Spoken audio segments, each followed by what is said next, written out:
Democracy. Democracy. Democracy. Democratie. Democratie. Democratia. Democratia. Democracy. Democracy. Démocratie. Democratie. La démocratie. La démocratie. Democracy. Democratie ou démocratie. Democracy. La democracia. Democracy. Démocratie. Démocratie. Démocratie. Democracy.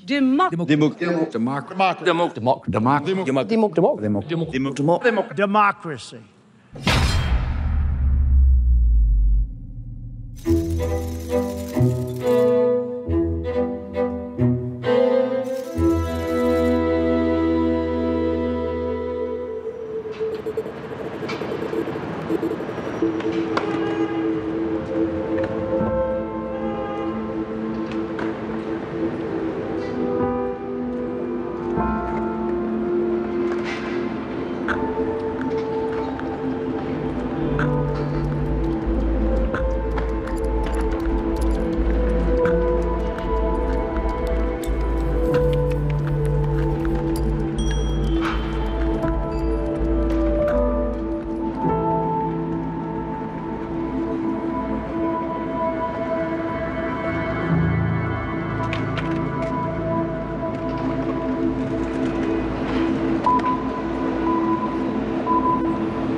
Si l'habit ne fait pas le moine, le mot ne fait pas la démocratie. Bonjour. La France n'est point et ne peut pas être une démocratie. Ce n'est pas moi qui le dis, c'est Emmanuel Joseph Sieyès, député du tiers-État, figure essentielle de la Révolution française. Nous sommes le 7 septembre 1789 et celui que l'on appelle l'abbé Sieyès prononce ces mots à l'Assemblée nationale, né 3 mois plus tôt. J'ai toujours été pour une république libre, pas une démocratie qui est un gouvernement arbitraire, tyrannique, sanglant, cruel et intolérable.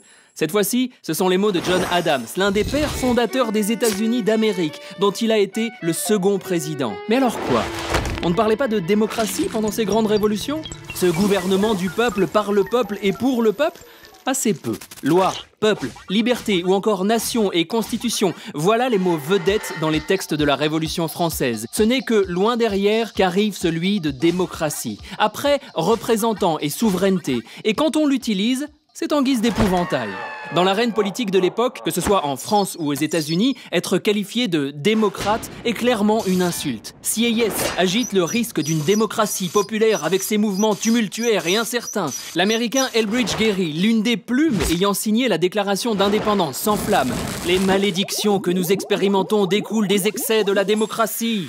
Il faut donc imaginer un système qui protège la société d'elle-même, éviter à tout prix cette dangereuse démocratie.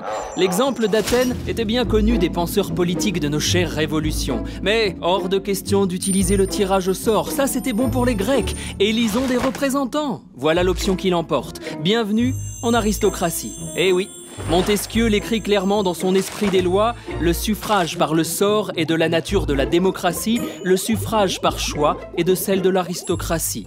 Placer l'élection au cœur de ces républiques fraîchement nées, c'est acter qu'il existe une élite bien plus capable de s'occuper de la chose politique que les autres. Ça tombe bien, c'est cette même élite qui a choisi cette organisation. Mais d'où vient cette étrange idée d'une assemblée représentant le peuple?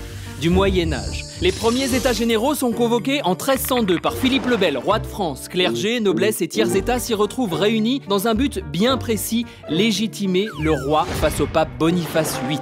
L'illusion d'une représentation nationale est là, mais déjà aucune trace de démocratie. Quelques siècles plus tard, à l'aube de la Révolution, Sieyès, toujours lui, fait cette remarque. Il ne s'agit parmi nous que de commerce, d'agriculture, de fabrique, etc. Le désir de richesse semble ne faire de tous les États de l'Europe que de vastes ateliers. Pour lui, le peuple souhaite avant tout s'occuper de ses biens privés. La liberté de l'époque est celle de participer à la société commerçante. Le gouvernement représentatif est la solution. Le peuple délègue ainsi la gestion des affaires publiques à des représentants et peut s'occuper de ses affaires privées. La division du travail appliquée aux politiques. Reste un dernier tour de passe-passe. Alors que la démocratie était encore une insulte, certains en ont fait un argument de campagne. Nous sommes en 1828 et Andrew Jackson est élu 7e président des États-Unis. Comment? En étant le premier à se proclamer démocrate. Il se présente ainsi comme le candidat des petites gens face aux élites, récoltant du coup les voix des classes populaires. 15 ans plus tard, tous les autres candidats auront fait de même. Au passage, Jackson amène aussi le parti qui le soutient à changer de nom. Ainsi, le Parti républicain devient Parti démocrate. Rien dans les mains, rien dans les poches, du marketing politique avant l'heure. Dans un contexte social bien différent, les pères fondateurs de nos républiques étaient donc ouvertement opposés à la démocratie comme régime politique. Ce qui n'enlève rien à leurs intentions sincères. Liberté, égalité, justice. Ce sont d'ailleurs ces élites élues qui ont écrit des textes fondamentaux comme la Déclaration des droits de l'homme et du citoyen en France ou le Bill of Rights américain. Étonnante complexité. Sauf qu'aujourd'hui, le mot démocratie s'est perdu. Il ne désigne plus un système politique, mais un agrégat d'idéaux dont chacun peut se réclamer. Ce mot, devenu sacré, est intouchable. Ne pas se proclamer démocrate est un suicide politique. Affirmer que l'on n'est pas en démocratie est un crime de lèse-majesté. Mais alors, comment réfléchir à des alternatives si l'on ne peut déconstruire le système en place? Il va sans doute falloir sortir de cette impasse pour construire une véritable démocratie.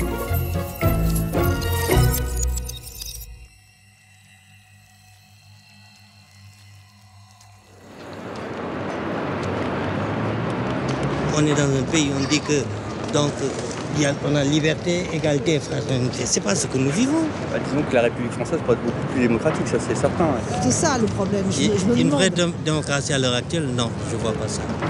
Alors finalement, pourquoi je vote? Est-ce que moi, français d'origine maghrébine, je me reconnais avec notre classe politique? Globalement, je vous dirais que non. Hein. La représentation, c'est une calamité. C'est une catastrophe. Pour moi, c'est une catastrophe. La représentation au niveau des députés, c'est le contraire de la démocratie. Au final, voter pour quelqu'un, c'est se libérer de ses choix, en fait. C'est de reporter ses choix à l'élu qui devra décider pour le collectif. Le mot démocratie est devenu une arme de la classe dirigeante. Ne vous plaignez pas, vous êtes en démocratie.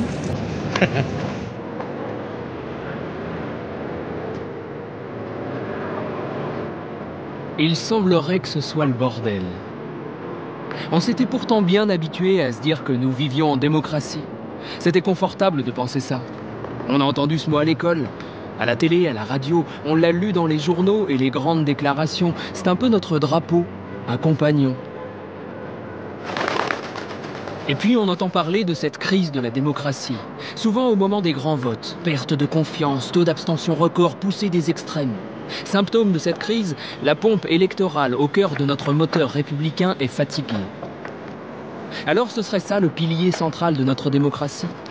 Déposer un bulletin dans l'urne après quelques semaines de débats à coups de monologue? Donner sa voix comme un gage de confiance. Confiance. Confiance.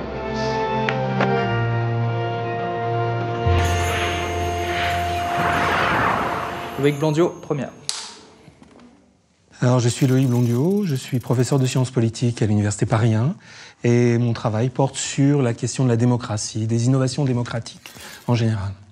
Nous vivons dans une situation où effectivement il y a une sorte d'équivalence, d'assimilation du vote à la démocratie. Le vote en lui-même, en tant que technologie politique, contribue à une sorte d'effacement, en tout cas de simplification à l'extrême de ce qu'est la participation politique. On se contente de désigner quelqu'un. En fait, c'est une procédure très pauvre en signification politique. Hein. En fait, l'enjeu, c'est de parvenir à faire en sorte que les citoyens puissent aller au-delà. C'est-à-dire que la signification d'un vote, elle est réduite à très peu de choses. Après le vote, s'ouvre toute une période d'interprétation, et en fait, les seuls à pouvoir véritablement interpréter le sens légitime du vote, ce sont les élites, ce sont les élus, ce sont les journalistes, ce sont les acteurs politiques. Les citoyens sont dépossédés assez clairement du sens de l'élection. On ne leur demande pas d'expliciter pourquoi ils ont voté.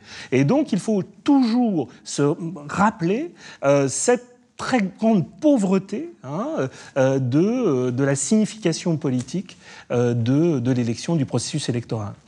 Pourquoi par exemple, les représentants, les élus attachent-ils autant d'importance au vote? Parce que c'est le vote qui fait leur légitimité, et une fois qu'ils sont élus, ils peuvent dire, et ils croient pouvoir dire, je suis le peuple, je parle en son nom, et donc toutes les décisions que je vais prendre sont supposées avoir été voulues par le peuple. De l'élection découle tout le reste, en fait. Tout notre édifice constitutionnel et politique repose sur l'élection. L'élection présidentielle, sous la Ve République, telle qu'elle existe, contribue à produire une illusion, une illusion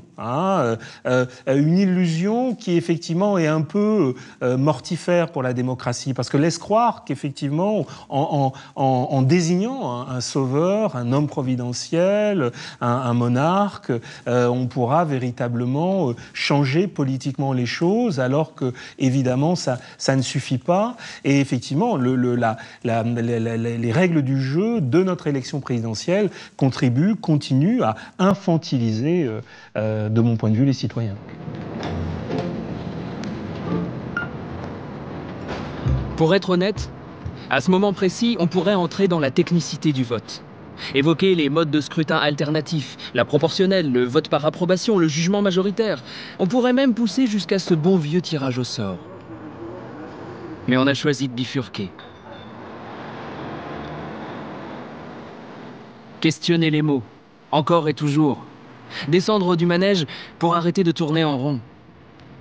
Si la démocratie ne peut se limiter au vote, alors tentons de remonter à sa source, à son sens, histoire de se mettre d'accord. Quel est le principe qui unifie ces 10 lettres? Celui sans lequel il ne peut y avoir de démocratie.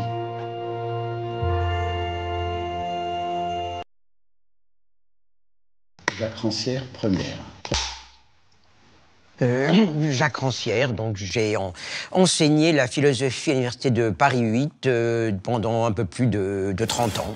Alors bon, démocratie, on sait que ça veut dire originellement, bon, pouvoir du peuple, mais qu'est-ce que ça veut dire pouvoir du peuple? C'est quoi le démos? Le démos, c'est ceux qui n'ont pas de capacité particulière pour exercer le pouvoir, quoi. C'est ça qui fait la spécificité de la démocratie par rapport à une espèce de tradition qui fonde le fait d'exercer le pouvoir sur le fait qu'on a une qualité pour ça, qu'on est les plus riches, qu'on est les plus nobles, qu'on est les descendants du Dieu fondateur de la cité, qu'on est les fils de Dieu ou du prophète, ou que sais-je, voilà. Ou bien qu'on est les plus savants, qu'on a étudié la science politique. Bon, je crois qu'on place l'égalité, véritablement, on peut dire, au fondement. L'égalité, au départ, ça veut dire ça qu'il y a des gens qui sont là parce qu'ils sont fondamentalement égaux à n'importe qui, quoi. Alors, la démocratie, c'est pas l'idée, disons, celui qui finalement il veut, il peut y arriver. Non, c'est pas ça.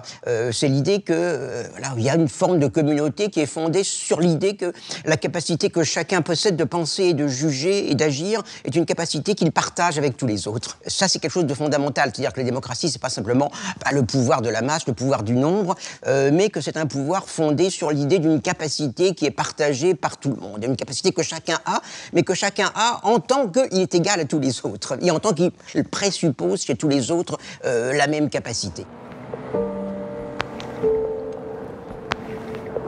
L'égalité comme fondement. La première brique. Collective. De quoi bien nous ancrer dans le sol avant de se mettre en mouvement. Mais pour aller vers où? Alain Deneau, première. Alain Deneau, directeur de programme au Collège international de philosophie.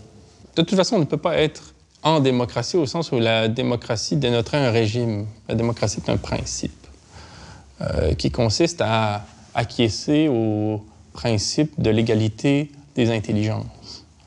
Et on tend vers ce principe de la démocratie lorsque on considère, comme le dit Jacques Rancière, dans un moment de l'histoire, que n'importe qui est apte à réfléchir aux enjeux qui nous sont communs et que la politique relève de réflexions, de considérations qui ne concernent aucune compétence spécifique.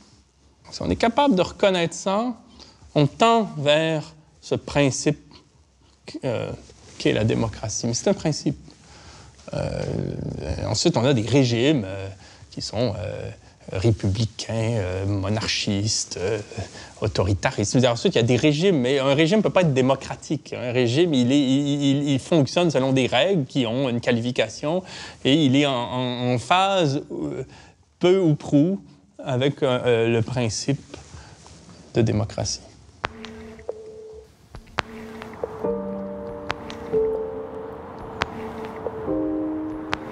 La démocratie serait un principe, un horizon. Impossible donc de la ranger bien au chaud dans un temple, dans une boîte bien organisée, bien lisse, dont rien ne dépasse. Remarquez, c'est pratique. Ça évite qu'elle ne se répande trop, cette démocratie. Vous savez, le règne dangereux des foules, de la masse. Bon, bah, les gens qui ont le pouvoir pensent qu'ils sont légitimés à l'avoir, quoi. Ça, c'est clair, quoi.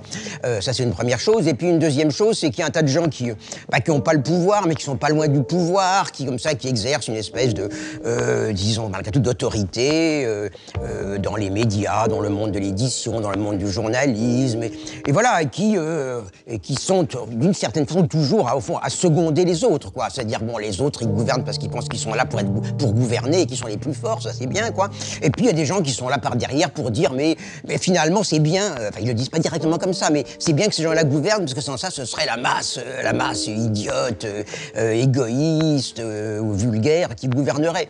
Mais simplement, bon, bah, il y a des gens qui exercent de fait l'inégalité. On est quand même dans une société qui est de plus en plus inégalitaire. Et puis, bon, il y a des gens qui, au fond, qui le légitiment.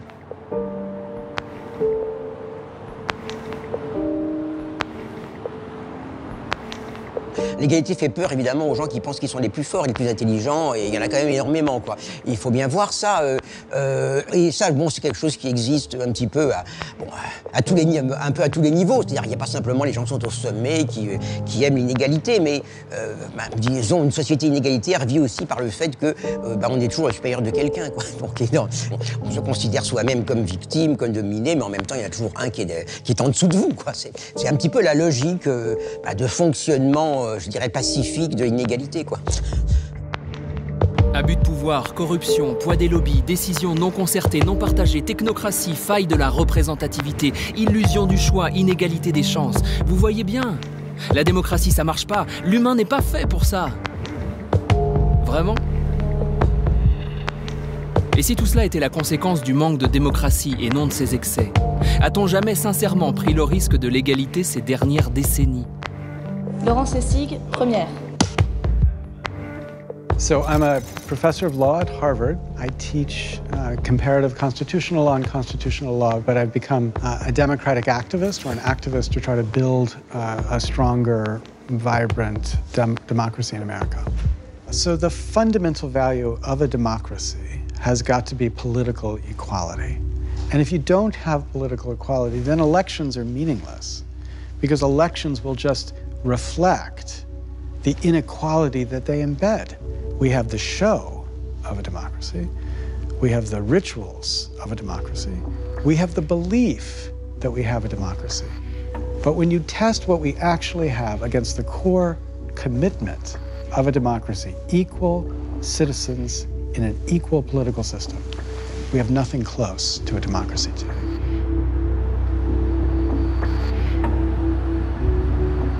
There is this skepticism about democracy that's developing. And now, I personally am not skeptical.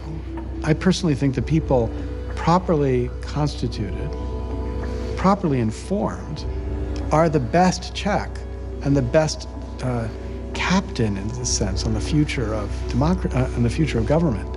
But we certainly haven't produced that now. And to the extent we fail to produce a democracy that seems to make sense, will increasingly support the anti-democratic movement. So I've been at parties in the United States, you know, with rich people. Not that I'm rich, but sometimes I'm asked to speak to these rich people. And, you know, people are openly talking about maybe, you know, some form of fascism with a friendly face would be a better system of governance than democracy.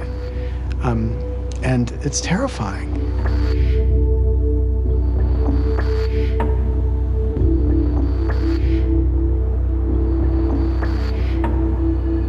The important fight is whether the future of free, liberal constitutions survives. And that question is an open question right now. There's no reason to believe it's going to survive. It's had its run, and, you know, forms of government rise and fall, and then something else takes its place. And so if we're going to continue it, we have to wage this fight to fix democracy first. And if we fixed democracy, to make it something that the people could believe in again, then I would be confident we could resist these other forces. But right now, my money wouldn't be on democracy's side.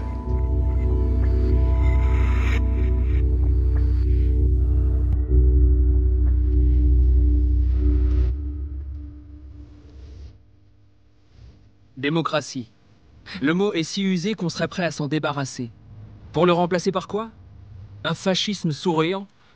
Foutaise. Allons-y. Allons questionner la démocratie à fond de cale, au plus près de celles et ceux qui osent ce pari, non par idéologie, mais par nécessité. Direction Kingersheim, dans l'est de la France. Joe Spiegel en est le maire depuis 1989, et depuis une vingtaine d'années, il tente d'ouvrir la politique de la ville à toutes et tous. En 2014, il refuse la Légion d'honneur. L'une de ses raisons, la critique d'une démocratie en panne et d'un système à bout de souffle. Mais ce n'est pas tout. Ce refus, c'est aussi pour Joe Spiegel affirmer un besoin profond de retrouver le sens de l'égalité. Tiens donc.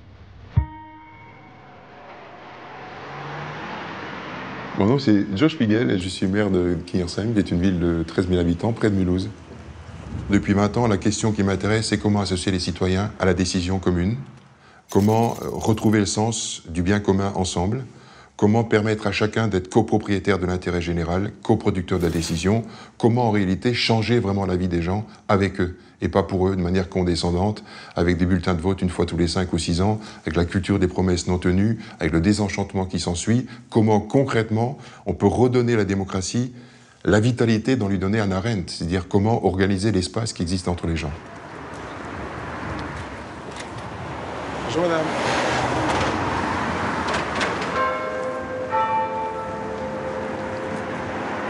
On fait des équipements de grande qualité pour la pratique sportive, pour les écoles, et on ne ferait pas des équipements où on apprend à s'exprimer, à travailler sur le vivre ensemble, à décider ensemble.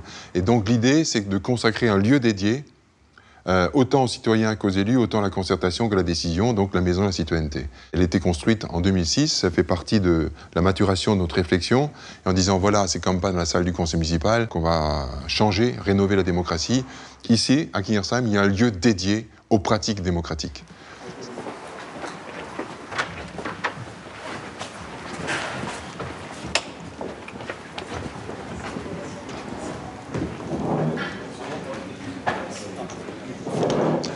Voilà, ça a été, cette agora a été construite pour que les gens se sentent à l'aise chez eux. Elle est à la démocratie ce que la forge est au forgeron, c'est-à-dire c'est le lieu de pratique. Elle a été construite en demi-cercle, voire en cercle, pour couper justement sur l'idée du face-à-face infantilisant entre ceux qui sont en responsabilité et ceux qui ne le sont pas. On a par ailleurs, pour votre information, 2 séquences qui sont claires aujourd'hui dans le mode de décision. Il y a d'une part le principe qui est le nôtre, c'est que chaque projet structurant doit faire l'objet d'une séquence démocratique qui associe toutes les ressources démocratiques. Premier élément, c'est la mise en agenda de la séquence. Soit la séquence est mise en agenda par un projet qui est inscrit dans notre contrat municipal, soit c'est inscrit par une pétition, et du coup, la pétition crée la séquenciation. Sur les rythmes de vie? Sur les rythmes scolaires. Alors, pourquoi je pose cette question? Parce qu'en ce moment, bon, au niveau des écoles, c'est le sujet de la cour d'école, les côtés parents. Actuellement, les gens en parlent. Ah oui, oui, oui. Ben, c'est bien qu'il y ait ce retour parce qu'en fait, on était sur l'agenda. Je le dis sous le contrôle de Séverine, parce que je vois bien toutes les séquences qui s'ouvrent et que c'est compliqué. Parce qu'on avait prévu de le faire janvier-février. C'est trop tard. Là, il y a eu une dynamique au niveau du gouvernement qui disait, ben voilà, on va repasser à la semaine des 4 jours. Il y en a qui, je te dis clairement, hein, pourquoi Joe il a bloqué, on n'est pas revenu à la semaine des 4 jours. En expliquant, les gens comprennent parfaitement qu'il y avait aussi des enjeux derrière avec, des équipes salariées, etc., etc. Par contre, pour eux, le système actuel des 4 jours et demi, pas forcément dans le contenu, mais dans le rythme, voilà, c'est quelque chose, c'est une aberration. Donc là, quand je parle de la mise en agenda, il y a vraiment une balle à prendre au rebond, tout de suite. Maintenant. D'accord. Donc c'est bien que vous m'alertez là-dessus. Peut-être il faut accélérer l'agenda. L'acte 1 de la séquence, c'est ici, réunion publique à la Maison de la Citoyenneté. 2 règles qu'on demande régulièrement, c'est que quand vous exprimez, vous ne dites pas « on », qui est irresponsable, vous dites « je », vous affirmez votre « je ». Deuxièmement, on ne s'applaudit pas, on n'est pas à la cour de récréation, on n'est pas à l'Assemblée nationale le mercredi après-midi. À partir de la réunion publique, je dis aux gens, voilà, on a débattu, c'est clair, on ne peut pas prendre une décision ce soir. Vous savez très bien que ça ne se prend pas comme ça. Et donc je propose que dans la durée, on réfléchisse ensemble et qu'il y ait des représentants de toutes les ressources qui soient présentes. Et là, je fais un appel à candidature aux habitants présents pour venir constituer le collège des habitants. Mais comme je me rends compte que souvent, ce sont souvent les TLM, toujours les mêmes, pour les grands sujets, je procède au tirage au sort. En gros, en statistique, c'est 1 personne sur 6 qui accepte de venir. Mais en tout cas, c'est beaucoup de gens qui, soit disent, ils n'ont pas le temps, ça c'est un vrai problème, le temps démocratique, soit ils ont fait confiance au maire, sont biberonnés au fait que j'ai délégué, ou alors le maire est un couillon, je bosse pas avec lui, ou encore je ne sais pas. Ça c'est la pire des remarques, je ne sais pas quoi vous dire. Comme si les gens étaient dans l'autocensure. Tous les projets importants font l'objet d'une maturation partagée par des habitants, des experts, des élus. C'est très important qu'il y ait cette maturation, cette fertilisation des différents points de vue.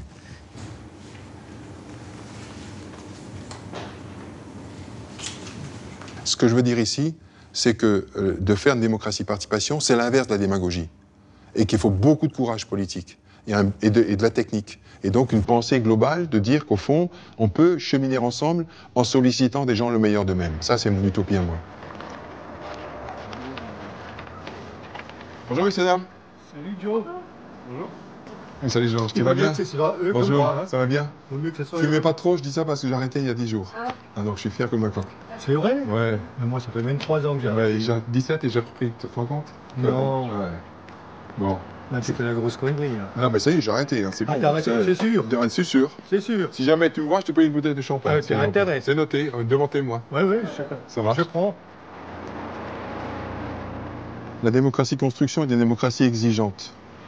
Elle implique qu'elle soit interactive tout le temps, elle implique qu'elle soit lente, c'est-à-dire qu'on aille au fond du sujet, et c'est donc un antidote aux populistes qui prennent comme levier le simplisme, et ça implique qu'elle soit édifiante, c'est-à-dire que inviter les habitants à un processus de décision, c'est un processus de transformation. Pourquoi?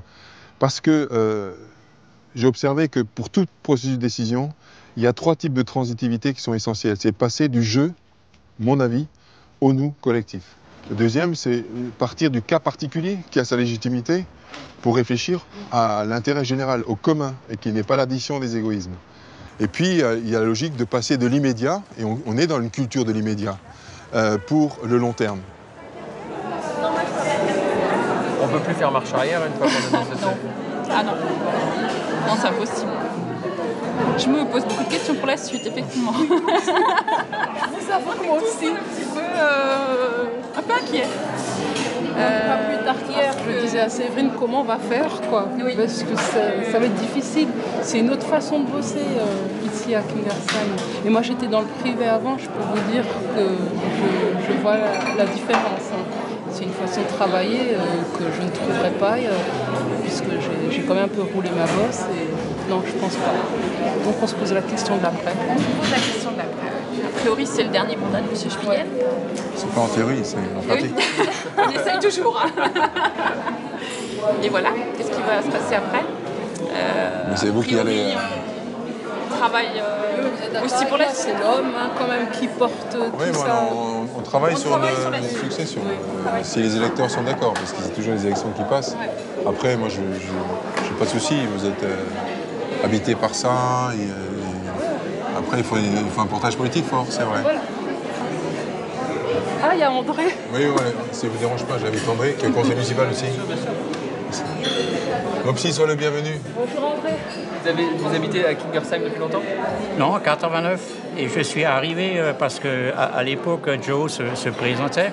Et j'ai admiré ce maire, puisqu'il était sur son programme, il avait dit que j'augmenterais les impôts. Je lui ai dit, ça, c'est un maire.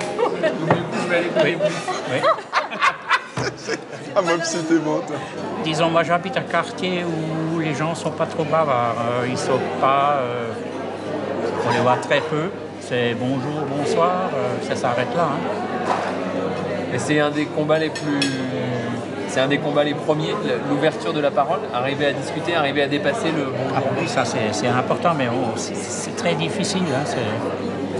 On a du mal. Hein. On ne force pas à boire un âne qui n'a pas soif. Hein. Toute la difficulté pour nous, c'est de comment inviter plus des gens à cette épreuve démocratique. C'est comment ne pas seulement avoir ceux qui se sentent déjà inclus, parce que ceux qui se sentent inclus, qui ont le temps, qui ont l'argent, ça roule. Mais ceux qui ont des points de moins difficiles, qui ont déjà du mal à penser à leur propre avenir, comment faire? Et donc, il faut là aussi être capable d'entendre leur colère. Je pense qu'il est normal d'imaginer que d'aller confronter avec les habitants, c'est pas simple, qu'il y a une technique, il y a une ingénierie démocratique, et ça, on en est dépourvu. D'où l'idée des rencontres de l'interrogation démocratique, de rencontrer des maires qui essaient de penser autrement, d'agir autrement, des citoyens qui, de leur côté, travaillent sur le sujet, et de faire en sorte que tout ça crée un mouvement pour un jour faire système, faire rayonner. Et je pense qu'on est parti dans ce mouvement-là, mais ça prendra du temps. C'est un enjeu, à mon avis, civilisationnel comme la transition écologique. Ça prendra du temps. C'est un autre regard complet, c'est un retournement démocratique.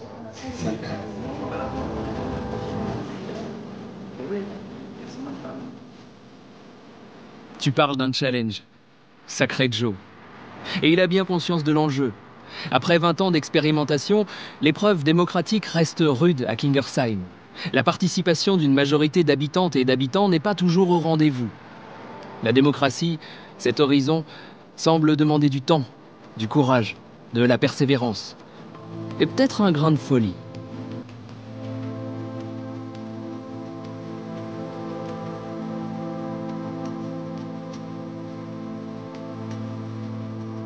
Allons voir ailleurs, autrement. La ville est plus grande, Barcelone, plus d'1 600 000 habitants. Et les élus, moins habitués aux arcanes du pouvoir. En 2015, 4 ans après le mouvement des indignés, la liste Barcelona en Comú remporte les élections municipales. Des citoyens et des citoyennes qui avaient investi les places de la ville quelques années plus tôt sont désormais à sa tête. De l'autre côté du mur institutionnel.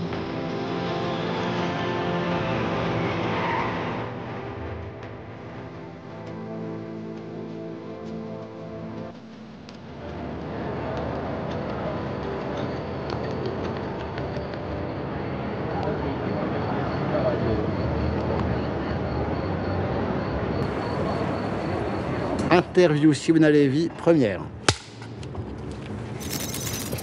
Moi, je suis Simona Lévy, je suis metteuse en scène et activiste. Le 15e à l'étranger est connu comme le mouvement des Indignados et c'est un soulèvement très transversal qui avait comme slogan nous ne voulons plus être de la marchandise dans les mains des politiciens et des banquiers et qui se basait sur un manifesto et des points minimums comme le droit au logement, le droit à la santé, le droit à l'éducation, mais surtout une idée de terminer avec les privilèges et la collaboration entre les politiciens et en fait des intérêts qui ne sont pas les intérêts du commun. C'est un esprit de la citoyenneté, c'est qui doit construire, qui doit prendre les responsabilités quand les politiciens et les structures de l'État ne font pas leur travail.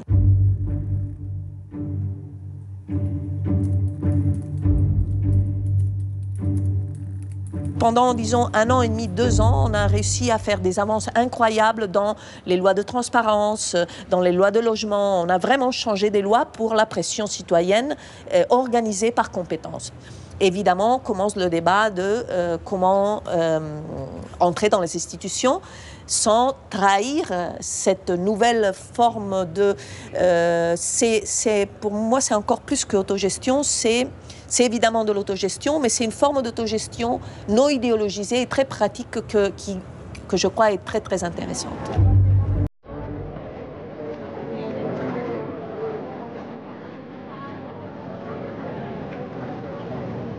Direction la mairie et ses nouveaux élus. Après 3 ans au pouvoir, le désir démocratique est-il toujours intact ?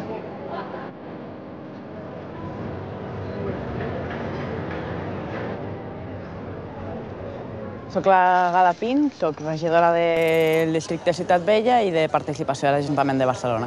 Hi havia aquest debat de dir què fem a nivell de política institucional. No hem de canviar la gent, no hem de treure una gent per posar-ne una altra, sinó que el que hem de canviar són les formes de fer política. I aquesta via es dona a través del municipalisme, no? Les ciutats són allò que està més a prop de la gent, és la institució més propera, i si volem canviar les formes de fer política no dependrà de qui entra a la institució, sinó dependrà també de tenir una ciutadania mobilitzada.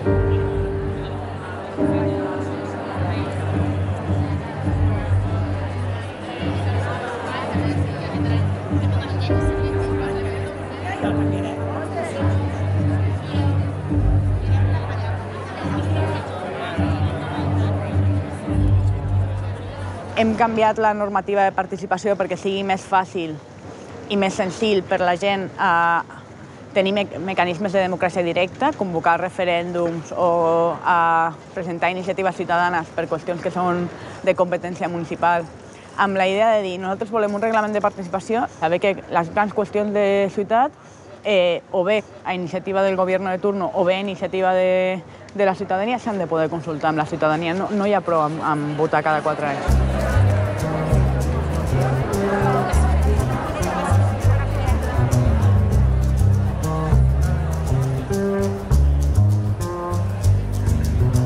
No són bons o no són immunes a determinades dinàmiques de per si, sinó que hem de tenir mecanismes que ens ajudin a controlar, no? I ens assegurin que podem fer política d'una altra manera. Aquí una de les eines que esdevé principals i primordials és el codi ètic, no? Un codi ètic que signem, en el cas de Barcelona en Comú, tota la gent que entrem a les institucions, limitant el nostre sou, limitant els mandats, tenint un compromís de mantenir el contacte amb col·lectius que estan en situació de vulnerabilitat per d'alguna manera evitar això, que ens trobem que hi ha gent que porta 30 anys a les institucions i que s'ha oblidat de què és el que passa a la realitat, a la vida quotidiana. I crec que en això ens ajuda molt el fet de saber que estem aquí de manera temporal. O sigui, el fet de dir, jo estaré aquí 4 o 8 anys com a molt, perquè tinc un codi ètic que m'obliga a estar 4 o 8 anys, i aquí no em quedaré per sempre. I això et permet tenir com una frescura, un dinamisme, que veus que altra gent que porta 20 o 30 anys aquí no en té.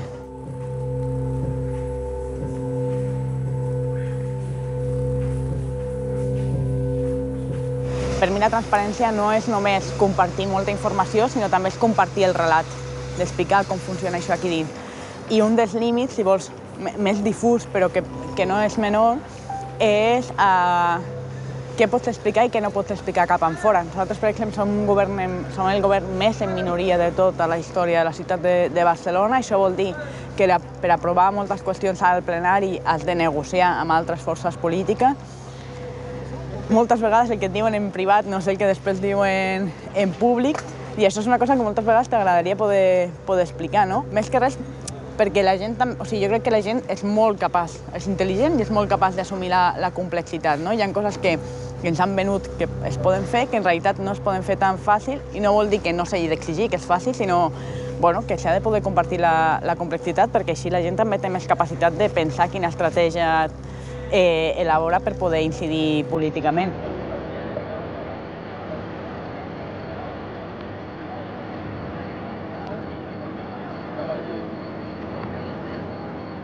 Ce qu'on raconte, c'est très important. C'est pour ça que l'aspect du langage, de la création, etc., c'est important. Si on arrive à créer une narrative qui explique une réalité dans laquelle les personnes ont un rôle important dans la responsabilité qu'elles prennent par rapport à la gouvernance et au commun, alors on pourra avoir une meilleure démocratie. Mais avant, c'est important que la modification de notre réalité soit faite avec une collaboration, une co-responsabilité entre société civile et institutions.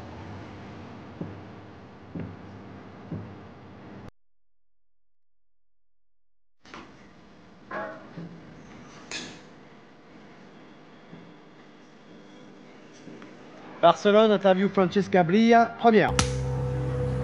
I'm Francesca Bria. I'm the Chief Technology and Digital Innovation Officer of Barcelona. For us, there is no digital revolution without a democratic revolution. And here in Barcelona, we are running a radical experiment of participation. I was called by Ada Colau to come here and rethink also the smart city, which is basically a digital city. So usually technology, it comes first. So we have a technology push approach. And only after we ask, how can this serve people? What kind of problems we're trying to solve?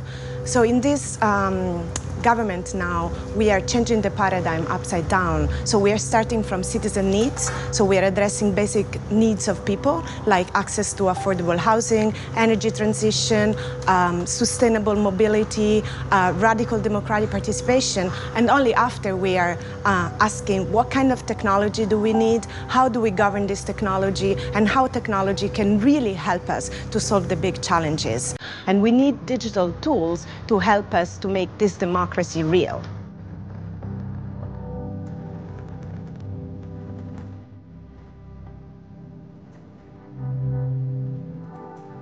For us, digital democracy is not a Facebook democracy. It's not about people clicking. For us, it's about integrating the participation of citizens in the streets through assemblies, through collective debates, and then using digital tools to filter all these proposals, create data visualizations that is about explaining citizens what we're doing in government, making government transparent, opening up the budget, opening up the decision-making process, and devolve power to citizens. So the Barcelona government agenda has been written with 40,000 citizens actively participating. More than 20,000 assemblies happened in the cities, and people were debating, and 70% of the proposals that came from citizens are today our government agenda. We have it very clear. We are inside the house. We are not professional politicians. We are citizens inside the institutions that are trying to change things.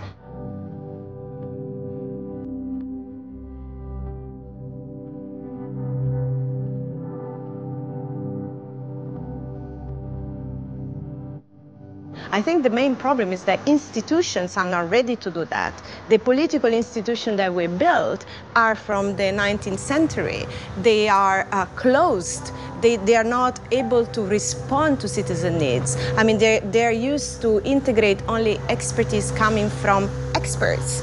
What can be wrong is that the institution, instead of opening up and experimenting new democratic way, they can go two ways, or more technocratic and more authoritarian, and I mean, we see this behavior all around the world, or we can have right-wing populism, and people are fed up, they lose trust in the political institution, and they start voting populists from the right wing because basically they feel excluded. They feel they're not part of the system. And that's why we're choosing a radically different approach, which is changing things step by step, but together with the people, and putting all the processes that we can in, and using technologies and doing it in a way that can lead to real more democracy.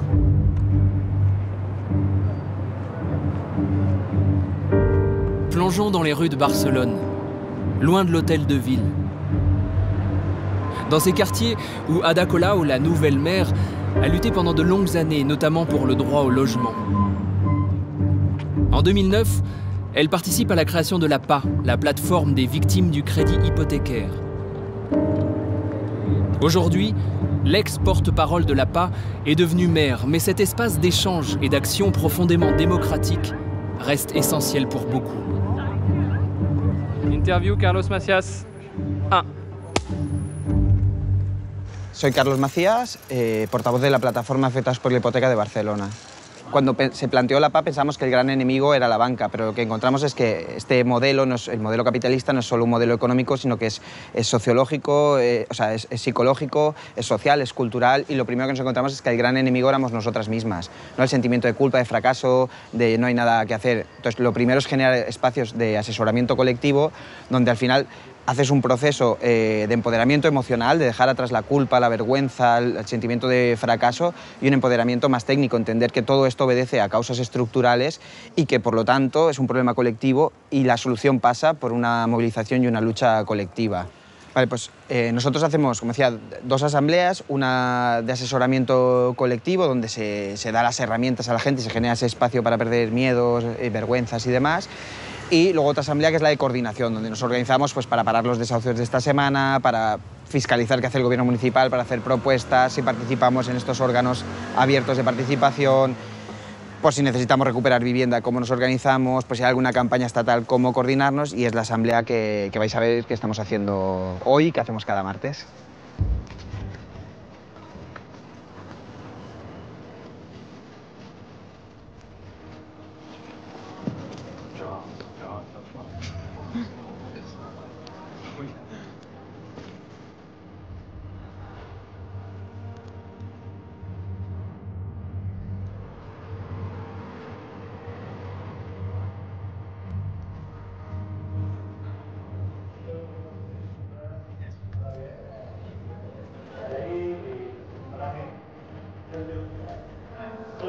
Muy importante, solo queda para poder renovarlo, mañana empezamos todos los detalles. Esta mañana hemos hecho una maratón, un desahucio a las 9:30, otro a las 9:50 y otro a las 10:30 y hemos conseguido pararlo todo, o sea que es súper guay. Al final nos movemos por la gente que se mueve y participa y hace posible que cada día, ¿no? Esta mañana hemos parado 3 desahucios, no porque nadie tenga una varita mágica, sino porque éramos muchas que hemos corrido de uno a otro y que nos hemos dividido. El caso es que mañana tenemos el desahucio, hemos intentado pararlo por todos los medios, pero ha sido imposible. Nos han dicho que teníamos hasta el día de mañana para abandonar la vivienda con mi chica que tiene prácticamente 8 meses y medio, está a punto de parir. Nos dan 8 días de tiempo para poderlos trasladar. ¿A dónde? Diga lo que diga, haga lo que haga y venga quien venga, no nos vamos a ir, ni vamos a firmar nada. Yo me ha venido una carta de desahucio. Estoy en un piso de protección oficial, pero en una fundación privada. ¿Qué fundación es? Fundación Bienestar y Familia. Encima, Fundación Bienestar y Familia quiere desahuciar a una familia. Vale. Ayer fui y me dijeron que fui a pedir el abogado. Y bueno, el miedo que tengo es que mi niña tiene parálisis cerebral. Y me dijeron que me fuera, que no luchara, porque me podían quitar a mi hija. También yo creo que no eres la única, lamentablemente, ni la primera a que le han amenazado con esa grandísima mentira. Bueno, a mí me han amenazado de quitarme mis hijos cuando estaba prácticamente casi en la calle, ¿vale? Pero cuando yo ocupé, les dije, mis hijos tienen un techo, y una vez teniendo tus hijos en un techo, a ti no te los pueden quitar. Más encima, las asistentes sociales están para ayudar, no para quitar, ¿vale? O sea que, por lo tanto, y una vez tú entrando aquí, a ti no te van a quitar nada. O sea que así que se puede. O sea, tus hijos a ti, olvida de que te los van a quitar. Todo lo contrario, ellos tienen que darte ayuda para que no destabilicen tus familias con tus hijos. Sabes que una gran manera de sacar el estrés es salir a la carga, ¿no? O sea, a la carga. Y eso quiere decir que a las 8 de la mañana os esperamos porque vais a descargar adrenalina por un tubo. Nos lo vamos a pasar de puta madre.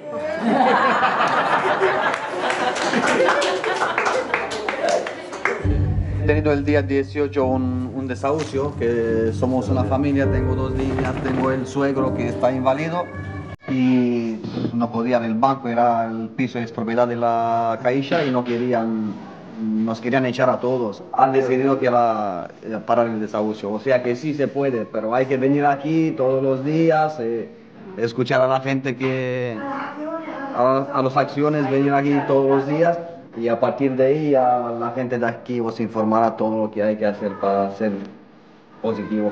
Vamos a dar guerra, vamos a dar guerra.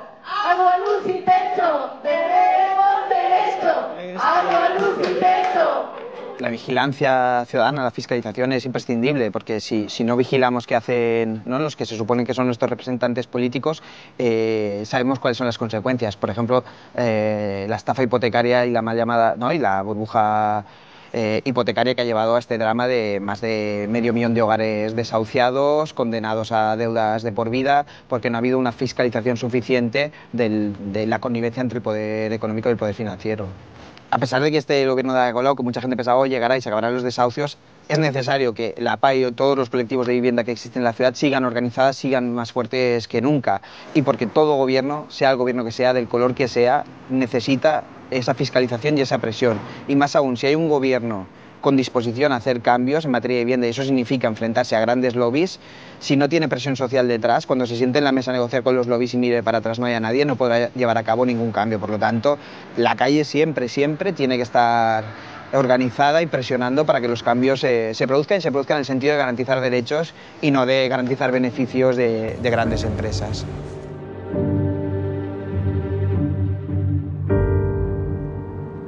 Aujourd'hui, l'APA, c'est 240 associations locales réparties dans toute l'Espagne, chacune fonctionnant grâce à des assemblées régies par des règles démocratiques. Sans compter les assemblées régionales ou nationales qui peuvent réunir jusqu'à 300 ou 400 personnes. C'est étonnant comme c'est parfois dans les espaces les plus éloignés du pouvoir institutionnel que l'on trouve le plus de démocratie.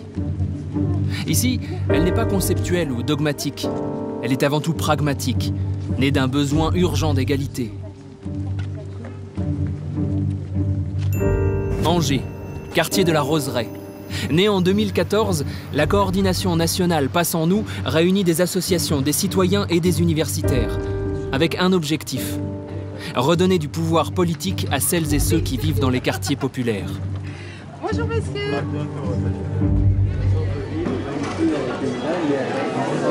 Aujourd'hui, c'est l'université d'été de PSN, de la coordination Passe en nous nationale, mais qui réunit toutes les coordinations départementales. D'accord. Marseille, Angers, Toulon, Nice, Nîmes. Amiens. Bonjour Amiens. C'est quoi le code postal d'Amiens? C'est quoi l'immatricule? Nous, c'est 31 ou 80. Il est de plus en plus urgent de travailler ensemble, de se mobiliser, de s'organiser et de discuter pour construire un projet collectif. Ce qu'on veut, c'est la participation des habitants, mais une réelle participation des habitants. Les décisions doivent être prises par le bas pour que le haut les entende et les mette en œuvre et pour que ça fonctionne. Si on est citoyen à part entière, normalement, ce qu'on dit et ce qu'on fait, nos idées, elles peuvent être prises en compte. Et on veut parler. On espère que sur ces tables de ce week-end, on pourra discuter, trouver des solutions et se donner des petites recettes. En 2013, suite à une commande de l'État, le rapport pour une réforme radicale de la politique de la ville arrive sur un bureau ministériel. Il n'ira pas plus loin. Le constat était simple. Il est urgent de sortir de la communication politique pour prendre le risque d'une véritable participation citoyenne. Sans doute trop audacieux.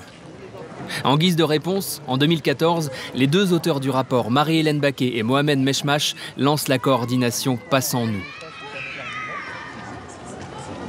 Là où on fait le plus de politique, c'est dans ces quartiers. Je veux dire, et dans le bon sens du terme, la vie de la cité, c'est de la politique. Ce qu'on fait avec Passe en nous, c'est de la politique. C'est aussi ça. Simplement, je veux dire, il ne faut pas non plus nier qu'il y a l'autre volet de la politique, celle qui tient les manettes et qui permet de faire la pluie et le beau temps. Quand on fait de la rénovation urbaine et qu'on demande aux habitants juste à la fin de quelle couleur ils voudraient repeindre la criage d'escalier, on se moque d'eux, quoi, je veux dire. Donc on est arrivé vite à ces limites-là. Le terme qu'on utilise, nous, c'est plutôt la notion de pouvoir d'agir. Et la notion de pouvoir est importante. C'est le pouvoir de faire, c'est aussi le pouvoir de contester, c'est le pouvoir de faire et de s'organiser.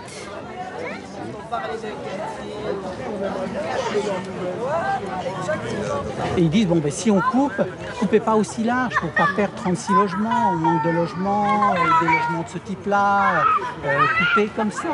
Et puis là, il y a un agent du service urbaniste qui dit, c'est impossible techniquement, les joints de dilatation, les trucs, c'est définitif. Hein. Et moi, j'ai osé lui dire, ça reste à démontrer. Mais ça, je l'ai dit fort, pour que tout le monde l'entende, pour dire mais oui, on vous croit pas. Quand on dit aux urbanistes, mais avancez vos critères, qu'on discute point par point. Pourquoi? Quels sont les motifs pour démolir ou pas démolir un bâtiment? Et qu'on veut leur dire prendre méthodiquement. Ils sont complètement démunis. Du coup, on est convoqué pour faire de la participation. Quand on fait de la participation, on nous renvoie à notre légitimité. Et en fait, c'est incompréhensible. Et donc, je pense que, en tout cas pour notre cas, ils ne supportent pas qu'on puisse dire bah non, c'est faux, ou non, ça ne devrait pas être comme ça. Il y a une aspiration profonde à la démocratie dans ses différentes dimensions. D'abord à la notion d'égalité, qui à mon sens, c'est une des dimensions de la démocratie, parce que ce sont effectivement dans les quartiers populaires que le principe de l'égalité est sans doute le plus bafoué. Il y a une aspiration aussi à la reconnaissance, parce que, justement, précisément, parce que ce sont ceux qui souffrent aujourd'hui le plus du déni de démocratie. Donc alors l'objectif effectivement de cet atelier est de pouvoir recenser en fait ce qui se passe bien, ce qui se passe mal. Pour commencer. Oui, vas-y, Rabat. Donc en fait moi par rapport à l'école, effectivement c'est un vrai sujet. C'est sur cette inégalité de l'école publique. Arrêtez de faire croire aux papas et aux mamans qu'un gamin qui sort d'un lycée dans une ZUP est égal au gamin qui sort du lycée Henri IV. C'est pas vrai, c'est de la foutaise. L'école qu'on donne à nos gamins dans les quartiers, c'est pas la même, en fait, c'est pas les mêmes programmes, l'intensité. Et cette inégalité de traitement, ça commence à saouler et ça fait un gâchis. Moi, je suis d'accord avec ce que tu disais au départ. Je suis responsable de secteur jeunesse à Marseille. Et quand je vois des ados venir passer de la joie du bac à la frustration de ne pas avoir de formation après, c'est fou quand même. C'est bon, on sait très bien qu'avec le bac on fait rien. Il y a des bacs plus 5 dans nos quartiers qui sont à McDo en train de cuire des frites. Donc moi j'ai envie de dire aujourd'hui, oui on se plaint de l'école, oui on se plaint de ceci, nos enfants cela, mais on fait quoi? Il y a une forme de démotivation et de démobilisation aussi de certains habitants.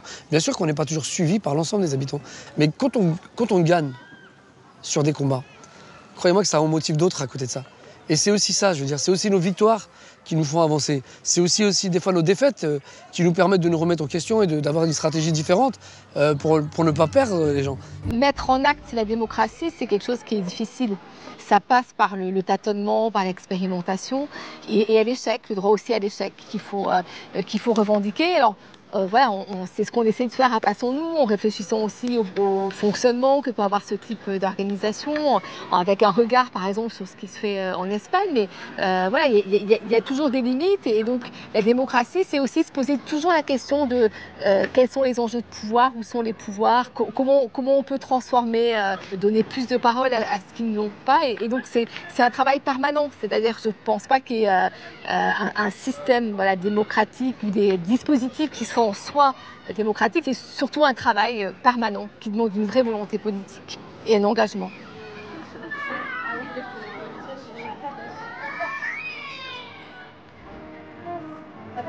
La démocratie, c'est l'opposé du confort.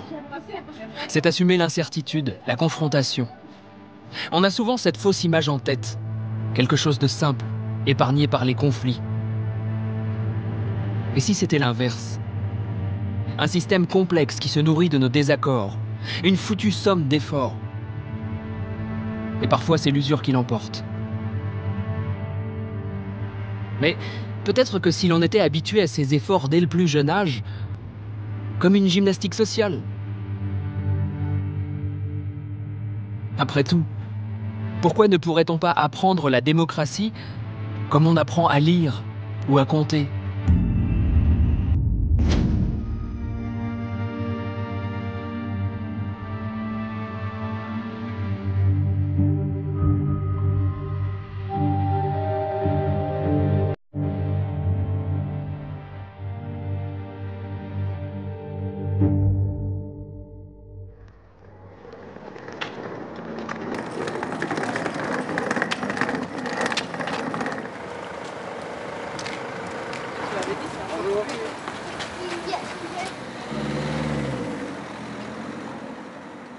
Moi, je m'appelle Catherine Crémers, j'ai 40 ans, je suis directrice d'une école Freinet à Liège et on a beaucoup d'enfants du quartier mais en même temps d'autres périphéries.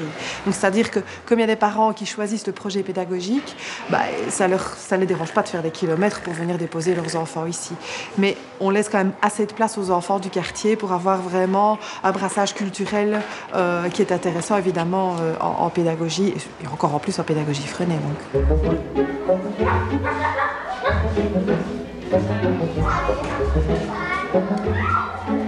Donc ici, nous, on travaille beaucoup en fonction des valeurs. Donc on a des valeurs comme la coopération, la solidarité, la démocratie, l'esprit critique, etc.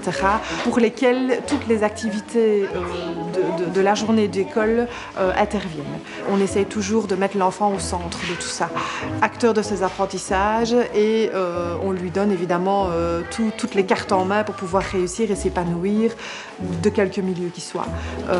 Et selon ses idées, selon ce qu'il est capable de faire, ce qu'il n'est pas capable de faire, on va l'aider aussi. Il y a beaucoup d'échanges, énormément d'échanges. On va pousser les bancs, faire un cercle avec les chaises, le délégué et...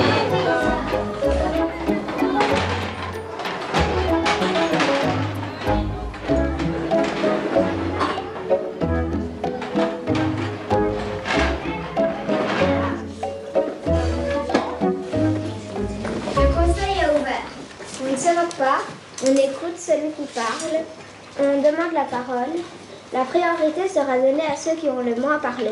Le secrétaire est-il prêt? Oui, donc, planter des fruits, les citrons. On a déjà des citrons. Alors, on avait choisi le citron, mais avant d'aller planter le citron, on devait faire des recherches. On n'a pas encore eu l'occasion de faire des recherches pour savoir si on peut planter des citrons chez nous. Et elle a dit que ça ne poussait pas ici. Et je crois aussi que ça ne pousse pas ici. Ma grand-mère... Dites, on va tous pouvoir s'exprimer, mais on a oublié une seule chose, le bâton de parole. Donc le principe de base de la pédagogie Freinet, c'est l'autogestion dans les classes et les classes coopératives. Et alors, tout est géré par les conseils de coopération et de classe. Donc au sein de chaque classe, il y a un conseil qui gère les apprentissages, l'organisation, les conflits, les règles de vie, etc. Dans ce cercle, généralement, on considère vraiment que l'enfant est l'égal de l'adulte. En fait, chaque membre du cercle, en fait, est membre de la même société. C'est une micro-société, donc chacun a sa voix. On n'élit pas des représentants ou des délégués. On essaye vraiment de faire participer tous les enfants un maximum. Puis alors, il y a des conseils de cycle. Donc c'est là, par contre, on fonctionne de manière différente, soit tous ensemble, soit par délégués. Mais les délégués ne sont pas élus, ils sont tournants. Puis alors, on a le conseil d'école. Donc là, on prend 2 personnes de chaque classe ou de chaque cycle, chaque enfant, qui va aller venir reporter alors les décisions qui sont prises dans les cycles et dans les classes à la direction, avec des représentants des enseignants, des représentants des garderies, enfin du personnel des garderies, ça. Et donc là, les décisions sont prises pour l'ensemble de l'école. Moi, je vous propose que vous apportiez votre documentation lundi. Ah pardon, le bâton de parole. Merci. La démocratie est centrale dans cette pédagogie parce que justement, on apprend aux enfants que leur avis est pris en compte et que justement, avec plusieurs avis, donc plusieurs manières de penser, eh bien, on construit la société dans laquelle on vit. Les grands regardent en dessous des toilettes. Anita et Asia. Ok, priorité à Asia et Anita. C'est vrai, l'autre fois, on regardait en dessous des portes. Anita, elle m'avait dit que Redouane, il a failli la voir. À un moment, j'ai été aux toilettes et il y avait Redouane à côté. Il est sorti. Il a déjà regardé en dessous de ma toilette. Puis il m'a enfermée avec la grande porte et il a éteint les lumières. En gros. Essayez de trouver des idées pour que ça s'arrête ou quoi, parce que à la fin, on sera là jusqu'à midi, toujours avec ce papier-là. Donc, En plus, il y en a encore plein. Moi, je suis d'accord avec Gilles. D'accord, on a entendu les soucis qu'il y avait eu par rapport aux toilettes. Maintenant, ce serait bien de réfléchir à des solutions pour ne plus que ça arrive. Des caméras de surveillance. Mais oui, des caméras. Mais non, c'est horrible. Mais on peut écouter les solutions de tout le monde et puis donner son avis. Et de mettre des caméras. Oui, c'est pas. Tu vois. À part si elles sont. Et puis de toute façon, est-ce qu'on a les budgets pour mettre des caméras de surveillance? Non. Il va falloir trouver une solution beaucoup plus abordable. Elena, c'est qui a le bâton? Allez, on t'écoute. On ferait dire aux petits ce qu'ils sont en train de faire. Comme ça, ils arrêteront. Donc toi, tu proposes de simplement leur dire. Ils vont peut-être arrêter pendant un moment parce qu'on les surveillera. Puis après, ils vont recommencer dans quelques semaines. Non, justement, on va réfléchir à une solution pour ne plus que ça arrive. Alors, qu'est-ce qu'on a mis, nous, en place en classe pour pouvoir vivre ensemble? Des règles. Des règles, d'accord. Qu'est-ce qu'on pourrait faire alors si on mettait en lien ce qu'on fait en classe? Des règles de vie de toilette. Oui, mais il y a des petits qui ne savent pas lire les règles si elles sont dans les toilettes. Allez, proposez d'autres idées. Ce que je propose, c'est qu'on change les portes et qu'elles soient plus grandes. Comme ça, plus personne ne sera pas sa tête en dessous. Donc Arthur il propose de rallonger les portes. Donc d'ajouter une planche en bois en dessous des portes. C'est vrai. Qui vote pour qu'on rallonge les portes? C'est une très bonne idée. C'est un problème dont il va falloir parler en conseil d'école. D'accord. Arthur, tu peux le noter parce qu'il va falloir en parler avec Catherine. En conseil d'école avec les délégués des autres classes. On va parler seulement avec Catherine. Ça ne va pas régler le problème, ça concerne toutes les autres classes. Tandis que là, il y aura les délégués de chaque classe. Des fois, dans les écoles, c'est le prof qui dit ça et on fait ça. Et que nous, en fait, c'est le prof donne une idée et on vote. C'est chacun a son mot à dire. Soit on vote, soit on discute ensemble et on trouve une solution. Dans la classe, par exemple, on a tous les mêmes règles. Il n'y a pas ceux qui sont un peu plus intelligents que d'autres, qui ont des droits plus élevés. On a tous les mêmes droits. Non, il n'y a pas de chef parce que on fonctionne tous ensemble et là, on peut donner notre mot à dire et il n'y a pas de chef. Même s'il y en a qui sont en difficulté, ils font tout pour qu'ils soient à la même hauteur que les autres. Moi, ça m'est jamais arrivé de voir des enfants dans leur coin. On a un banc de l'amitié et il n'y a jamais personne dessus. Donc, le banc de l'amitié, c'est quand on n'a pas d'amis et des choses comme ça. Donc, à chaque fois, il y a au moins 2-3 personnes qui viennent chercher la personne qui est là et on leur propose de jouer avec nous. On a toujours l'impression que chacun a son mot à dire et les enfants aussi, voilà. Et ils se sentent entendus, même si c'est pas forcément le choix qu'ils ont fait en premier, mais ils ont été entendus. Et on leur explique que dans la vie, voilà, il y a des choix à faire, qu'on n'a pas toujours la possibilité de pouvoir avoir ce qu'on a envie d'avoir et que ce sera pour une autre fois, mais qu'il faut quand même défendre ses choix. On est déçus parce qu'on se dit que nous, on essaye de former les enfants à cette démocratie qui n'existe pas vraiment. Et puis on se dit qu'en fait on passe notre temps à les former et qu'au final ils n'auront pas leur mot à dire, enfin qu'ils n'auront pas vraiment leur mot à dire puisque c'est les politiques qui prennent les décisions et que même si nous on vote pour élire certains politiques, le mot final leur revient. Donc on se dit qu'on espère que nos enfants quand ils grandiront, justement pourront peut-être changer la donne.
Toutes les décisions sont prises collectivement,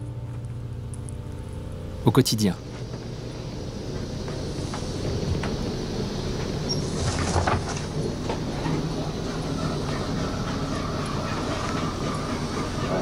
Από το βίος έμαθες από το βίος. Είπαν σήμερα να πάρουμε τηλέφωνο για να κανονίσουμε ποσότητες και θα έρθουν και στο παζάρι. Αυτό που τους δείξαμε όλα, Ναι, τα 4. Τα 3 τα οικολογικά και... Άρα 5 πλέον. Γιατί το σαπουνάκι είναι 2. Ναι, αυτοί σαν ένα το μετράνε. Καθημερινότητα ξεκινάμε πάντα με την πρωινή συνέλευση και τον πρωινό καφέ, που είναι μαζί πάνε αυτά. Η αλήθεια είναι ότι μερικές φορές μας παίρνει παραπάνω ώρες σαν διαδικασία. Όμως είναι πάρα πολύ παραγωγική και πάρα πολύ δημιουργική διαδικασία και από εκεί και πέρα, ανάλογα με το τι έχουμε αποφασίσει για την καθημερινή μας παραγωγή, μοιράζουμε τις δουλειές της ημέρας. Αυτό γίνεται καθημερινά στη συνέλευση. Φέρε κανένα φιλτράκι. Καλημέρα. Σε πάρω μια γραμμή. Θα σε φτάσουν. Με πήραν από το Βίος χθες. Μπαίνουν και τα 4 προϊόντα, 5 δηλαδή, μαζί με τα 2 σαπούνια. Και το δεύτερο είναι, με πήρε μια φίλη μου από τη Λάρισα, η οποία θέλει να παραγγείλει 400 σαπουνάκια, αλλά θέλει των 60 γραμμαρίων, αν γίνεται. 60. Ναι, και ήθελε να ρωτήσει αυτό. Αν γίνεται και πώς γίνεται. Φαρμακοποιούν στη μέση. Ναι. Το 120 να... Γίνεται. Και στη μέση να τυλιχτούν. Γίνεται, θα το δούμε. Διαδικασία είναι, αλλά εντάξει. Εμείς θα το πούμε εδώ. Για πότε τα θέλει? Αυτή τα θέλει γιατί παντρεύεται. Τώρα άλλος ποιος παντρεύεται. Λοιπόν, μάγκες, πήρε τηλέφωνο αυτός από τον Τιτάν. Αυτό? Από τον Τιτάν. Είπε ότι προτιμώχνουν για τα σιλό. Αν μπορούμε να το βάλουμε ένα χρονοδιάγραμμα.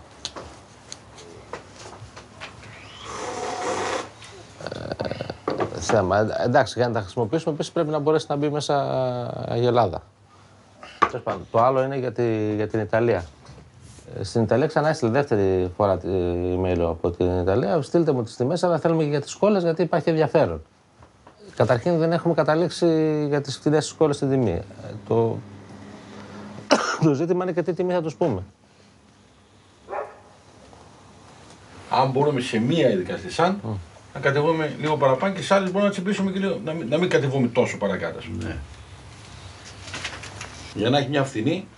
Να έχει μια φθηνή, να έχει μια... είναι κράχτης για τους υπόλοιπους. Δεν μπορεί να πάρει άλλο.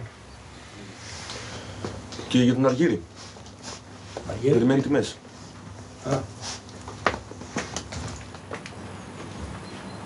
Τι είναι τιμές? Δεν είχαμε καταλήξει προχτές. Ναι, εγώ αυτό νομίζω ότι είχαμε πει τις προάλλες, δεν είχαμε πει. Τι πράγμα? Για τον Αργύρι. Θυμάσαι τίποτα εσύ, Σπύρο? Τι? Σπύρο, μου πες θυμάται τις τιμές. Λέω, θα το αλέγω τις με τα νούμερα θα πάει καλά. Το Alzheimer είναι κύκλος εδώ. Τι λέει το που δεν θυμάται καλά, θυμάται Σπύρο. Θυμάται που είχαμε καταλήξει τιμές. Για τον Αργύρι. Ο Αργύρης από μια ταβέρνα. Στο 65 και είχες καταλήξει το γενικής. Εντάξει. Άλλο Βαγγέλη, άλλο. Τελειώνουμε. Έχει μέσα πολύ πράγμα. Σήμερα συνέλευση. Ο χρόνος είναι ότι όσες πιο πολλές συνελεύσεις γίνονται, τόσο πιο καλύτερα βγάζουμε άκρη. Όσο αραιώνουν οι συνελεύσεις, γίνεται ένα χάος. Εμείς επιδιώκουμε συνέχεια να έχουμε συνελεύσεις, όπως και το πρωί γίνεται μια μικρή συνέλευση. Ακριβώς γίνονται και μεγάλες συνελεύσεις, βρισκόμαστε όλοι μαζί εδώ και συζητάμε για τα θέματα που μας περικλείουν. Από εκεί και πέρα, αυτό είναι που μας κρατάει. Πρώτα είναι συνέλευση, ενωμένη όμως. Και εκεί αποφασίζουμε ή λάθος ή σωστό. Στο 65 και είχες καταλήξει το γενικής. Εντάξει. Θα πάμε να δώσουμε ένα του μέσα γιατί έχουμε Σάββατο πενιντές.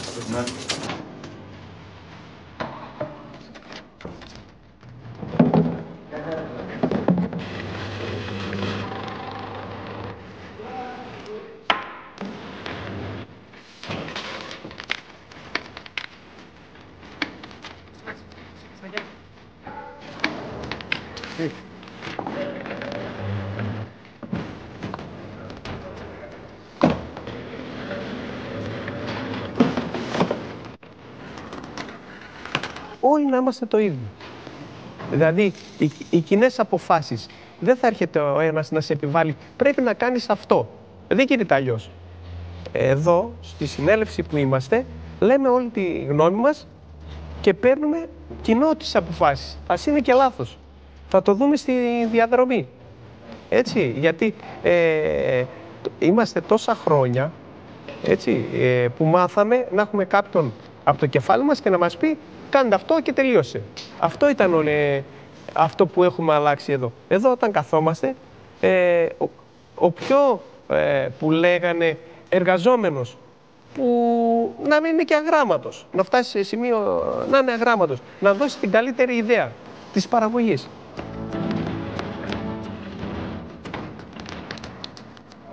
Το εργοστάσιο δεν είναι μόνο ένα εργοστάσιο που παράγει. Είναι ένας κοινωνικός χώρος πια. Εδώ μέσα γίνονται συνελεύσεις, γίνονται οικογιορτές, γίνονται συναυλίες, έχουν γυριστεί πάρα πολλά ντοκιμαντέρ και πάρα πολλά βίντεο κλιπ, οποίου μέσα των εργατών. Δεν είμαστε πια οι ανθρώποι που παράγουμε μόνο. Κάνουμε κι άλλο κοινωνικό τέτοιο. Το εργατικό ιατρείο έγινε το 2000, πριν 1,5 χρόνο, δηλαδή πάμε να κλείσουμε 2 χρόνια, στις 20 Δεκεμβρίου. Ιδρύθηκε από γιατρούς που είναι από το κοινωνικό ιατρείο, φυσικά είναι κανονικοί γιατροί. Έγινε αυτό, πρώτο και κύριο, για να ανοίξει πιο πολύ ο κοινωνικός χώρος εδώ. Και δεύτερον, για να μας ανοίξουν καρτέλες, για να κάνουμε εξετάσεις εμείς οι ίδιοι, αλλά και ανθρώπους οι οποίοι είναι περιτριγύρω εδώ πέρα. Κάποιος χρειάζεται, γιατί είναι άνθρωποι οι οποίοι δεν έχουν γιατρό, οίκα, και μπορούν να έρθουν εδώ κάποιοι να τους στείλουν παραπληκτικά, να σε εξετάσουν και να σε στείλουν πιο πέρα. Αλλά το κομμάτι του εργατικού ιατρείου είναι ανθρώποι αλληλέγγυοι. Είναι δικοί μας άνθρωποι. Πιστεύουν σε αυτό που κάνουμε, στον αγώνα που δίνουμε και έτσι είναι μαζί μας.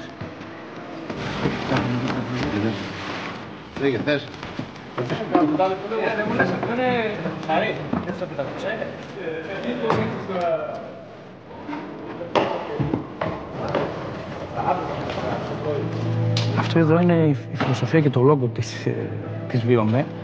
Δείχνει ένα εργοστάσιο, δείχνει ένα γρανάζι, το οποίο όταν αρχίσαμε την πρώτη παραγωγή εδώ το 2012, γύρισε το γρανάζι και αρχίσαμε να παράγουμε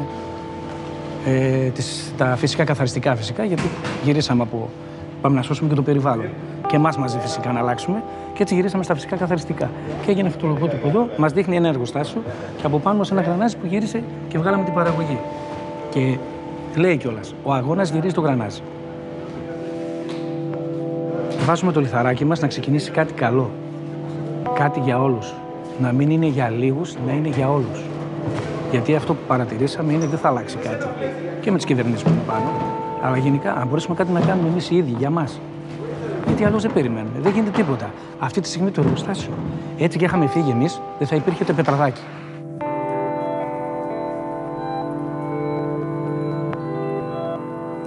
Έχουμε βρεθεί και στην Γαλλία και στη Φράλη, στην Ιταλία, σε διάφορα έτσι αναρτημένα εργοστάσια. Καθένας έχει επιλέξει, δεν θα το πούμε, εμείς προτείνουμε να είναι έτσι, προτείνουμε, ο καθένας όμως διαλέγει πώς το θέλει. Το κυριότερο όλοι να είναι το ίδιο. Να μην υπάρχουν πάντα υπό και υψηλόμιστοι. Να είναι τουλάχιστον όλοι το ίδιο. Από τον πρώτο καιρό, οι διαδικασίες οι καθημερινές, οι αμεσοδημοκρατικές διαδικασίες, η συνέλευση, ο τρόπος με τον οποίο παίρνουμε αποφάσεις, επηρεάζει πάρα πολύ και το πώς παίρνεις αποφάσεις και στην ίδια σου τη ζωή. Και αυτό είναι ένα πολύ σημαντικό κομμάτι, γιατί με αυτόν τον τρόπο, συμμετέχοντας σε ένα τέτοιο εγχείρημα δηλαδή, καταφέρνεις και παίρνεις και τη ζωή σου στα χέρια σου, εκτός από τη δουλειά σου, που την παίρνεις στα χέρια σου μία έχοντας αφεντικό, παίρνεις και τη ζωή σου. Βρίσκεις τον τρόπο να πάρεις και τη ζωή σου στα χέρια σου. Από εδώ και πέρα πάμε μπροστά, δεν πάμε πίσω. Αυτό το βιώνουμε εδώ, το βιώνουμε κάθε μέρα με τους συναδέλφους. Έχουμε ξεχάσει το εγώ και έχουμε γίνει το εμείς. Και αυτό μας δίνει περισσότερη δύναμη. Όλοι μαζί κάνουμε εδώ ό,τι κάνουμε. Και όλοι μαζί αποφασίζουν για τις ζωές μας.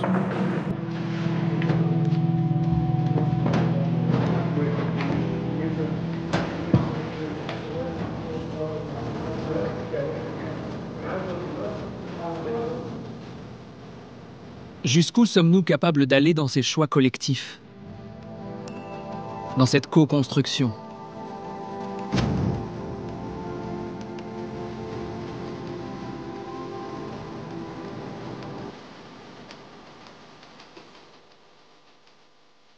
Reykjavik, Islande. Voici l'Althing, le Parlement islandais. Ici, un jour de 2011, des hommes et des femmes, des élus, ont décidé que le peuple islandais pouvait écrire collectivement une nouvelle constitution pour cette île.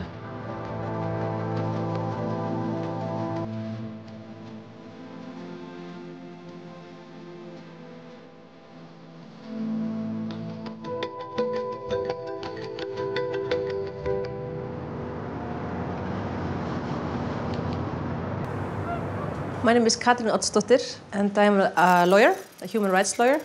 And I also used to work as a journalist. And I was one of the people, the 25 people that were on the Constitutional Council of Iceland that wrote the new constitution for my nation.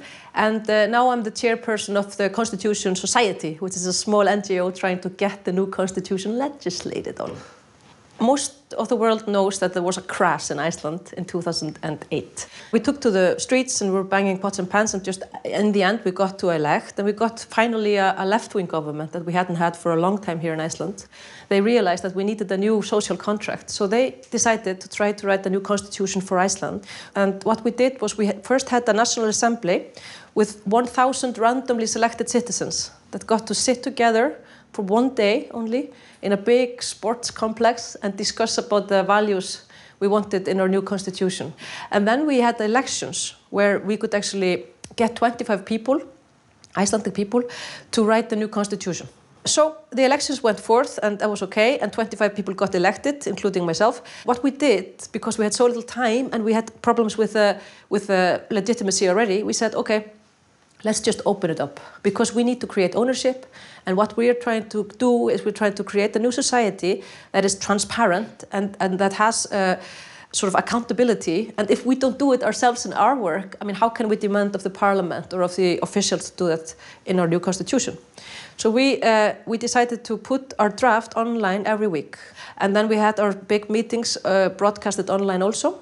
And then the first time I remember we put the draft online, we were really scared, because we thought, you know, they're just going to come like and crush us with like vulgar words and all that. But it didn't happen. And I think it didn't happen because when you give people trust, they repay the trust with like behaving with dignity. The problem with democracy is that people are not being trusted, and therefore they don't trust. It's very simple. And another thing that we did, which I think is useful for other projects, is we used consensus methodology. We said, okay, we want this and you want this, but let's try to find, you know, not A, not B, but maybe C, that could actually be better than both A and B, and that worked. And the parliament, of course, got very scared. And in the end, it just said, okay, let's just put it to a national referendum. And 2/3 of the people that showed up said, yes, that would mean that we would have a new constitution, but we don't. Because parliament is blocking this. Because the people who are in the parliament, they get to be there because the people voted for them. But at the same time, they don't want to listen to the same people when it comes to putting the new constitution into action. It is crazy. So this is a symbolic problem that democracy is facing, I think, all over the world. That we have representatives and we have a system, but the system maintains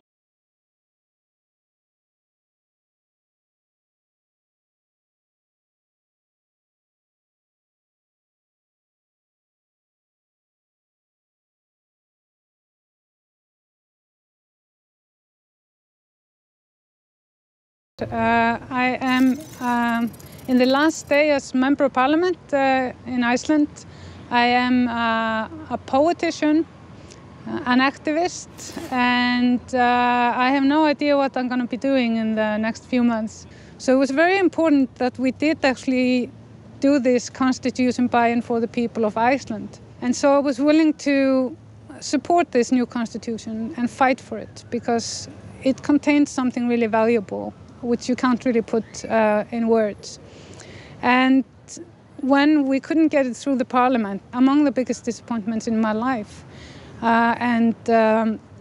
we have not seen it yet. Those that were responsible for the crisis, I mean, they haven't learned anything, and the voters haven't learned anything, and they are, you know, believing the lies and the hype and the bullshit, and they are trusting people to look after their interests that, you know, in any normal society.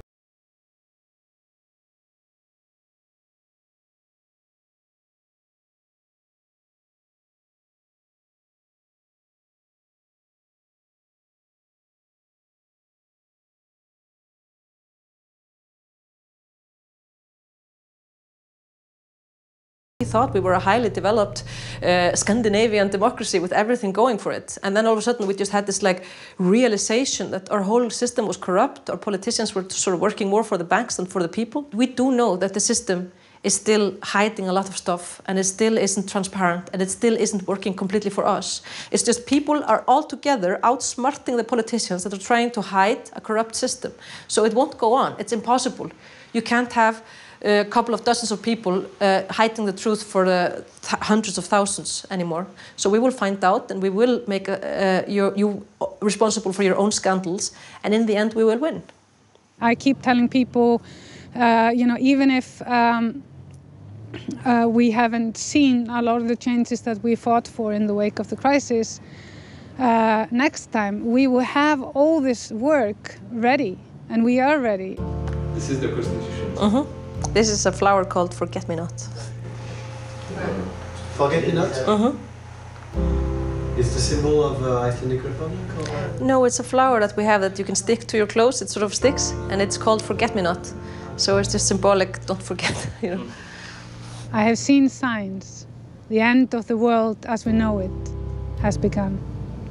It might look terrifying on the surface, but inside every human being, a choice to go under or act.